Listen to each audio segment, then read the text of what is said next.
তোমার আব্বা মারা গেল জমি রেখে, মালিক কে? তুমি। যত খারাপই হও, বাপের সম্পদের মালিক কে?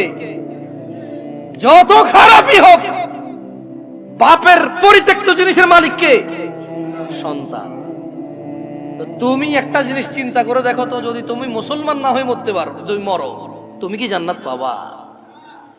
আর যদি তুমি মুসলমান হয়ে মরো, জান্নাত আছে। মুসলমান হয়ে মরলে জান্নাত কি? যেমন তোমার বাপ তোমাকে ঘরে জায়গা দিবে না বলে, তুমি জ্যাঠার ঘরে চাচার ঘরে যে আধা ঘন্টা 1 ঘন্টা 2 ঘন্টা থাকো, নানার বাড়ি যদি 2 দিন বেড়াও, তোমার মা আয়সা দিয়ে যায়, খালা আয়সা দিয়ে যায়, থাক ওরে মারিয়েন না, আর করবে না। জায়গা শেষ পর্যন্ত কোথায় হয়? ঘরে হয়। ওকে তোমার মা বলছে তুই আজকে ঘরে, তোর খবর আছে। তোমার বয়স তখন মাত্র 11 বছর বা 12 বছর। তুমি এখন এত শিয়ানা হও নাই, এত শক্তিশালী হও নাই যে মাকে ধমক দাও। মাত্র তোমার বয়স 11-12 বছর। কোন একটা